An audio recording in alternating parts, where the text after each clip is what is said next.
They told me to arrive 2 hours early, as if arriving earlier would somehow calm the nerves or let the body adjust to what the mind still hadn't agreed to. I stood there in the pre-op room alone, dressed in a thin gown that didn't do much against the hospital air conditioning. My shoes had been taken, my clothes folded neatly into a plastic bag that sat on a chair in the corner. It was silent, save for the occasional beep from machines outside the door. I checked my phone again. Nothing. No text from Shayna. No missed call from Mom. No good luck or thinking of you from anyone. Not even a thumbs up emoji. Just silence. I thought about how I used to make coffee on big days for everyone. Holidays, birthdays, even the day my uncle passed. It was my quiet contribution. Today, no one thought to bring me even a cup. The nurse came in briefly to check my vitals, all smiles and rehearsed warmth, but left just as quickly. Cordial, efficient, detached. I tried to swallow the bitterness, but it sat heavy in my throat. 2 months ago, we were sitting around my parents' dining table. The question hung in the air like smoke. Who would step up? Shayna didn't meet my eyes. My older brother fiddled with his fork. Dad joked, "Well, Nash is the only one not falling apart." They all laughed. I didn't. I just finished a 60-hour week, barely keeping my eyes open. Burned out wasn't a strong enough word. But I said yes, not because I loved them, not because I was a hero. I said yes because, for the first time in years, they needed me. Not to blame, not to mock, not to ignore. Just need. That was enough. I remember the pat on the back Dad gave me afterward. "You finally did something useful," he said. This morning, they arrived late. I could hear them before I saw them, talking loud in the hallway, laughing like they were headed to brunch instead of prepping for surgery. Shayna peeked her head in, pale as a ghost, but said nothing to me. Mom went straight to her, adjusted her blanket, whispered something in her ear, didn't even look at me. My brother came in last, gave me a once-over and said, "Hope you don't screw this up." I nodded, tried a smile. He didn't return it. Is this what family support looks like? The surgeon walked in with a clipboard, efficient as ever. Friendly too, but in a professional way, like he'd perfected bedside charm in med school. "Any second thoughts?" he asked. I hesitated, maybe half a breath. Then I shook my head. "No, sir." He smiled and said, "Your grandmother's in the lobby. Asked if she could see you before we start." That stopped me. Grandma? She hadn't been at the house in months. No one else even mentioned her name this week. "She's waiting," he added. Then he was gone, clipboard and all. The room got colder somehow. Minutes later, she entered slowly, leaning hard on her walker. Her eyes were sharp, scanning me from head to toe. She reached for my hand and held it in both of hers. Warm, solid. "You look tired," she said softly. "Pale. You've always given too much." I laughed, but it didn't sound right. "They said I'm healthy enough. That's exactly what they want. Someone healthy to drain." I looked away. She never sugarcoated things. She leaned in closer. "Do you want to know why Shayna's liver failed?" I didn't answer. My spine straightened involuntarily. She nodded, her grip on my hand tightening just slightly. "There's something you need to know before you go under." I opened my mouth, but the nurse walked in, all smiles again. "It's time." Grandma didn't let go. Her fingers pressed harder into my wrist. "Don't go yet. Just a few seconds. I need to tell you something." They began rolling the bed toward the hallway. My grandmother's lips parted, her eyes on mine. And I swear, whatever she was about to say, it was going to change everything. They had just started wheeling me toward the operating room when Grandma's voice cut through the hallway like a blade. "Stop the bed." The nurse flinched. I saw her glance at the wall clock, then at the surgical tech down the hall. "You've got 60 seconds, she said, barely hiding the annoyance in her voice. The gurney halted.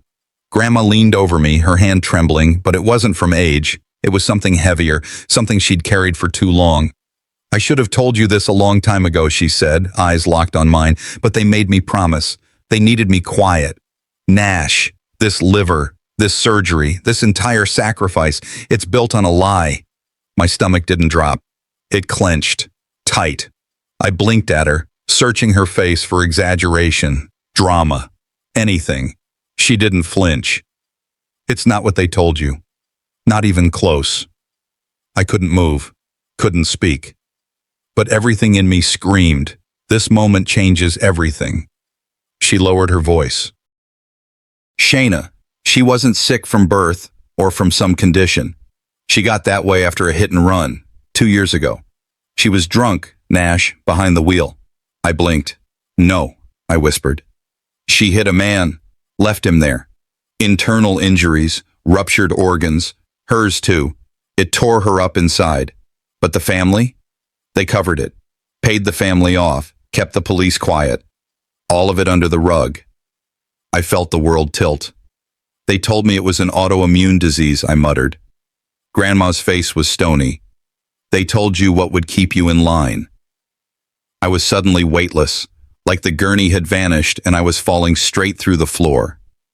You were meant to walk into that room thinking you were saving someone good, someone innocent. I looked at her, really looked at her, and saw the apology in her eyes, the sorrow, and the rage she'd buried under it all. They let you believe a lie, Nash. The hallway spun around me. My sister's tears, her silence.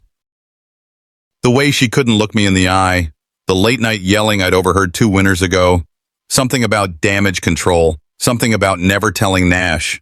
Mom's voice echoed in my head. Some truths do more harm than good. I thought she meant grief. I thought she meant faith. But now I knew. They didn't just lie. They handed me a script and expected me to perform. Quiet, willing, disposable. Nash, Grandma's voice cut through again. You need to decide. A nurse stepped back in. We've got to go, now. I turned to her. Why now? Why wait until now? Her eyes glistened. Because today, I stopped being afraid of dying with secrets. They handed me a clipboard. Last confirmation form. Consent. One final check mark before the anesthesiologist did his work. My hand hovered above the paper, pen trembling. How many lies had been signed before this? I looked around. Nobody from the family was here. Just a nurse, a form, and a lie hanging in the air like smoke. What would happen if I said no? Would Shayna beg? Would Mom finally speak to me? I didn't care anymore. This wasn't about Shayna's body failing, it was about everyone else failing first. I sat with the pen, breathing slow, trying to still the flood inside my chest. What do you do when your bloodline poisons you slowly, not through genetics, but through silence? For the first time since I said yes, I wanted to walk out of that hospital. But I didn't. I also didn't walk into that OR the same man who rolled in earlier. I sat in that moment, alone again, the nurse briefly gone, holding the pen, holding the decision. I thought of Dad, his last real words to me before he passed. You're the last good one left. Don't let the rot win. I wasn't walking away from them, but I wasn't letting them walk away clean. They'd made this bed. They'd lied. And now they were going to find out what it felt like when someone they'd underestimated started asking real questions. I laid the pen down, didn't sign, didn't speak. I just stared straight ahead, knowing they'd come back for it soon. And when they did, I'd be ready, with open eyes, not blind trust. I wake up to sunlight cutting through closed blinds, but it doesn't feel like sunlight. My bandaged arm is stiff. The surgery didn't happen. I lie there in the same bed where I expected pain, but instead there's only quiet. No text from Mom, no apologetic call from Shayna, just the hum of the air conditioner and my own breath. I replay Grandma's words. It's built on a lie. They echo in my mind like a door slamming shut. I pull myself out of bed, limp to the kitchen. Coffee smells like every morning I poured it for them. This time it tastes bitter. I flip through voicemails I'd never listened to, some nervous laughter, some guilt, some things I'd ignored. My mother, don't dredge up past wounds. Shayna, you know I always wanted you to say yes. Stuff I filed under just family talk. Turns out it was design. I discover something in my phone, an old folder marked April Incident. It's empty, not deleted, hidden. My heart hammers. I track down transcripts. Conversations between Shayna and Mom. He's the only one who'd never say no. Make him believe this is what's best for all of us. My blood freezes. Soft manipulation isn't gentle. It's sharp. Later that day, I sit at work and send a sick note. No family chat messages. I read statutes on donor rights, organ transplantation protocol, gather recordings, emails. I label them truth folder. I'm teaching myself the law, reminding myself I have rights. I'm no longer brute ignorance. When the hospital calls rescheduling everything, I don't bite. They wonder if I'm ready. I ask why it wasn't disclosed earlier. I corner Sharp, the physician's assistant. Did you know of the hit and run? Of the accident? Did someone tell you to lie to me too? She hesitates, barely says, I followed orders. That night I call Shayna. Her voice cracks. I was scared, she says. I thought you'd hate me if you knew. I say, I don't want apologies yet. I want truth. Family. All of you. I don't yell. I don't beg. I speak with trembling clarity. I close the call, stare at the truth folder sitting open on my laptop. Photos, emails, transcripts all lined up like dominoes ready to fall. And I know, the strategy of my silence ends here. The house looks smaller than I remembered. Same creaky floor near the front door, same faint smell of lemon polish and dust that clung to the carpet. But the warmth that once held for me, it was gone. I stepped into the living room. It was quiet. Too quiet for a place that once echoed with birthday songs and Sunday football arguments. The walls were bare, except for a few hanging frames and a high shelf that caught my eye. I reached up, fingers brushing over the thick spine of the old family album. I pulled it down and let it fall open on my lap. Shayna's face greeted me first, smiling, always in the center. Rhett's smirk followed. My mother's eyes, cold and bright. I kept flipping through, expecting to find myself. Some birthday, some Thanksgiving. But I wasn't there. Not in the one of Shayna's high school graduation. Not even in the group photo from Dad's retirement party. I had taken that picture. And then, the box. It sat quietly on the mantel. Dark walnut carved edges, my initials once burned into the bottom. Now it had Shayna's name etched on a brass plate. I'd made it in shop class, hands blistered, shaping it for Mom's birthday. But somehow, it was now Shayna's keepsake. I stood there holding it in both hands as Rhett came in behind me. He paused when he saw me with it. You know Mom always saved the best light for Shayna, he said, barely above a whisper. I turned to him. Why am I not in half these photos, Rhett? He looked down, then passed me toward the hall. Family ain't perfect, he muttered. Delaney took out a few pictures. Said they didn't look right. I figured you'd notice, but I didn't think it mattered. You didn't think it mattered? I thought maybe it kept the peace. There it was. Peace. That quiet lie we tell ourselves so we don't have to deal with truth. Peace that came at my expense. He didn't argue when I walked away. Later, Shayna's friends arrived, laughing, loud. One of them pointed at the box on the shelf. Did your sister make this? It's gorgeous. I didn't correct them. I couldn't. Not because I didn't have the words, but because the silence felt familiar, expected, like I was cast in the role of the man who gives and disappears. I remembered the night I stayed up late crafting that box. Dad had been drunk. I was sanding the wood with tears in my eyes, thinking maybe this time it would mean something. Guess it did. Just not for me. Flashbacks crept in, uninvited. High school.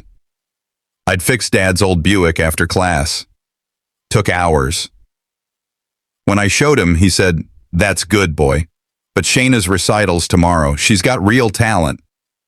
I stood there, grease on my hands, engine humming behind me, and heard it like a verdict. You're the one who pays, but doesn't count. Same pattern, different scene. Weddings, birthdays, holidays. I was there, always helping. But when the flash went off, I wasn't in the frame. And maybe worse than being invisible is realizing they planned it that way. I didn't want revenge, but I wasn't going to play along anymore. I left before the sun went down, drove to a legal clinic downtown with my truth folder tucked under my arm. Album scans, photos with missing frames, emails that outlined the emotional setup, even the wooden box. Inside the waiting room, I opened my laptop, highlighting faces, writing captions, missing from this event. Present but never invited to speak, gift claimed by someone else. I printed a full copy, slid it into a large envelope. That night I sent a message to Grandma. Can you meet me tomorrow? I need you with me. I didn't know what Delaney would say when she saw what I'd compiled. I didn't know what she'd deny or twist, but I knew this. The boy who was always left out was done asking to be seen.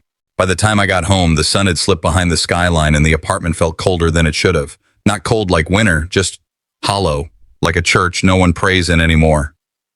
I dropped my keys on the counter and looked at the folder, now thicker, heavier, sitting dead center on my kitchen table. It stared at me like it had a pulse. Inside were timelines, photos with my face scrubbed out, emails, even quotes scribbled on old receipts. Truth in pieces. Still, none of it felt like relief. No rush of clarity, no victory, just fatigue. I microwaved the same leftover lasagna from 2 nights ago, watched it spin, then let it sit. Didn't even open the container. I remembered a phrase from a camp counselor when I was a kid, someone trying to boost my confidence. If they don't clap for you, clap for yourself. Back then it sounded brave. Now it just felt sad, clapping alone in a room full of ghosts. I sat there staring at nothing, wondering what the point of winning was in a family where the scoreboard was rigged. I didn't cry. I just unplugged. There's a kind of quiet that isn't peace. It's shut down. My phone buzzed. Missed voicemail. Timestamp. 2 weeks ago. I never heard it. I tapped play. It was my mother. I know what you're thinking, she began. Her voice was low, careful. But don't dig too far. Sometimes the truth helps no one. She said it like a warning, but softer, like she was trying to convince herself more than me. You're doing a brave thing, she continued. Don't let the past distract you. Then silence. I sat back in my chair. Let the words swirl. She knew. She'd known for months that it wasn't just misfortune, that Shayna's condition came from years of her own recklessness, drinking, ignoring doctors, brushing off symptoms until it caught up to her, and Mom knew. They didn't want my heart. They wanted a piece of me that wouldn't argue, a body, not a brain. You wanted my body, not my mind, I muttered, feeling the truth of it land hard. The phone buzzed again, this time live, a nurse from the hospital. Hi, Mr. Corbin, she said, chipper like nothing was broken. I'm calling to reschedule your donation appointment. I stayed quiet. She kept going. We're still waiting on your secondary psych eval and it got delayed. My gut turned. Why wasn't I told? A pause. Then, there were some notes, concerns flagged by the transplant board. Concerns. My jaw clenched. So the surgery wasn't even approved? She cleared her throat. We were in process. These things are sensitive. I ended the call. No yelling, just quiet. They were pushing me toward a surgery that wasn't greenlit, lying to get me on the table. My mother's everything's ready was just a tactic. Like the photos, like the wooden box. I turned off every light in the apartment. Lay flat on the living room floor, staring up at the fan blades turning slow. The ceiling wasn't spinning, but I felt like I was, grabbed a legal pad, wrote in all caps, Mom, Shayna, Rhett, Grandma, circled Mom. Next to it, truth was never the goal, just control. That hit something deep. I didn't want justice, not even recognition maybe. I wanted release. A therapist once told me, we repeat pain until we learn the lesson, or burn it down. I didn't fully get it back then. I do now. I opened the voicemail again, played it, let it run until her last word faded, then wrote a reply in my notes app. Didn't send it. The son you manipulated is gone. What's left is someone who knows how to watch, wait, and strike clean. I read it out loud. First time my voice cracked. Second time stronger. This wasn't about yelling anymore or proving anything. This was about no longer asking for a seat at a table that was never built for me. They fed off my silence. That silence ends now. You taught me how to be invisible, I whispered to the dark. Now I'll show you how visible that can become. I walked into the hospital conference room flat-footed, truth folder under my arm, breathing like someone who's just seen the cliff but hasn't decided to jump yet. Nurse Maylene Ortiz was already there. Her expression was quiet, resolute. She didn't have to say much. She cleared her throat and said, "You know how your mother trusted you with Shayna's last nights more than anyone."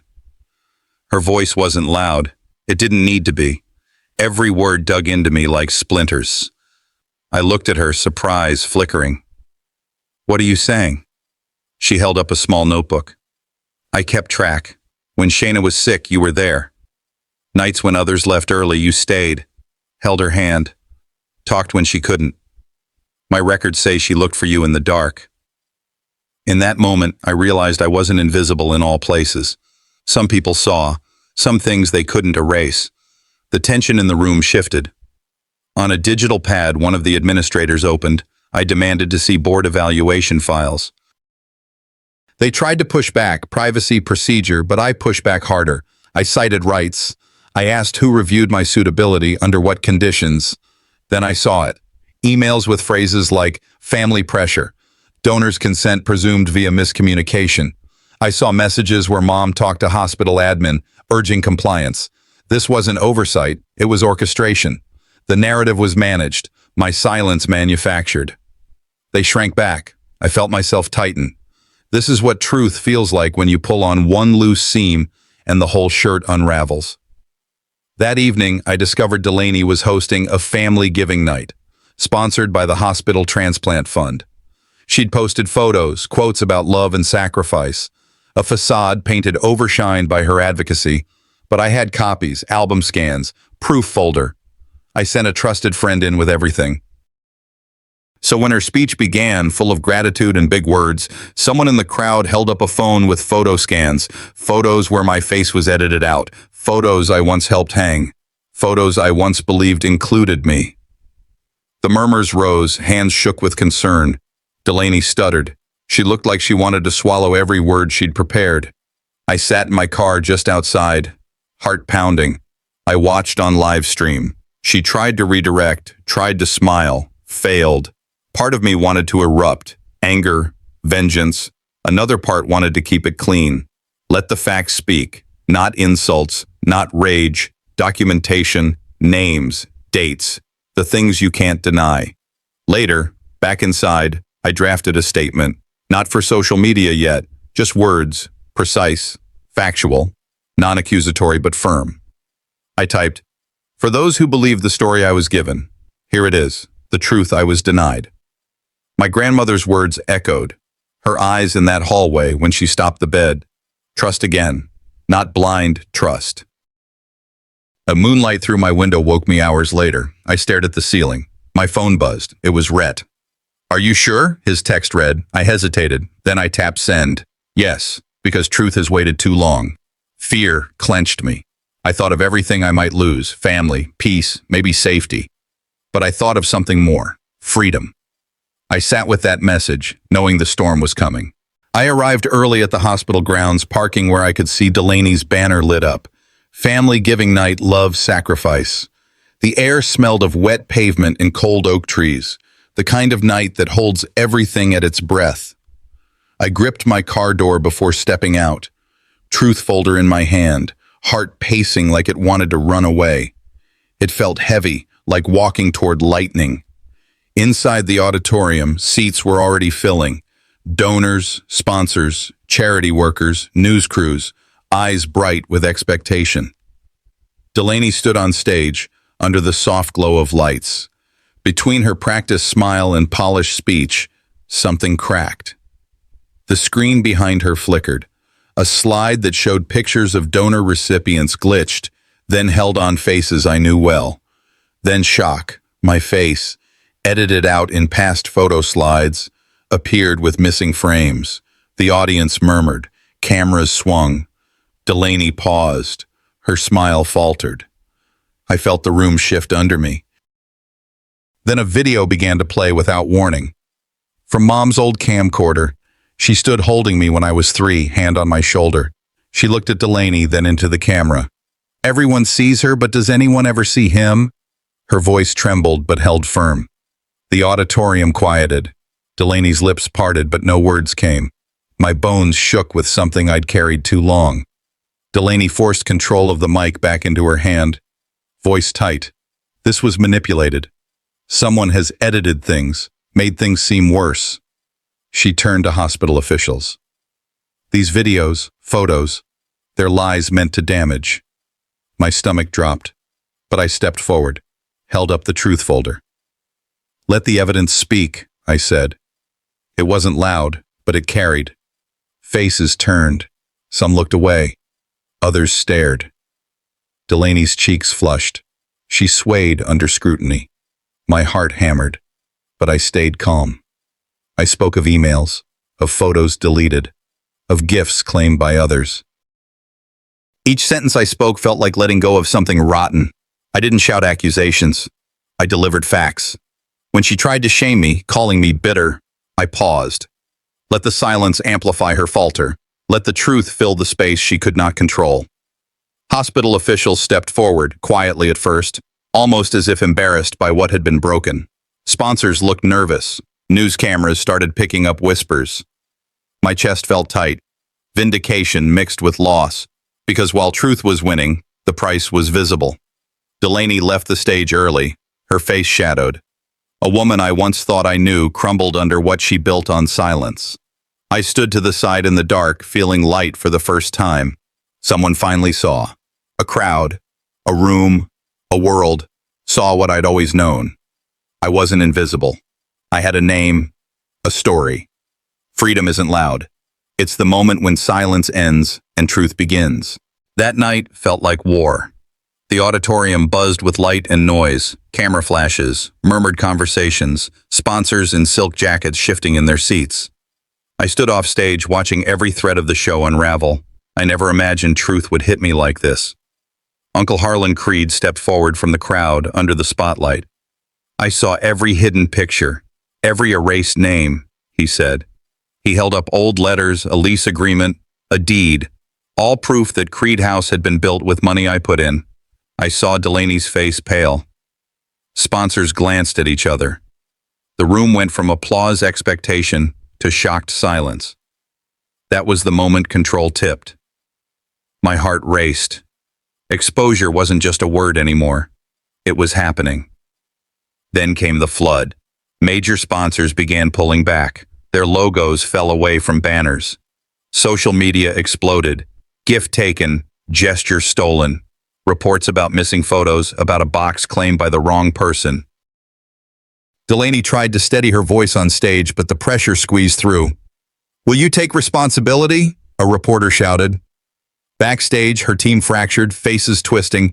Each sponsor's withdrawn name felt like someone tearing down a mural of lies we'd all been forced to stare at. Willa stepped forward. Delaney's daughter clutched a microphone.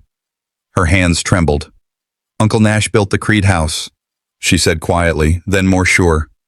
"I have photos of Daddy signing papers." The crowd held its breath. Parents in the audience dropped their eyes.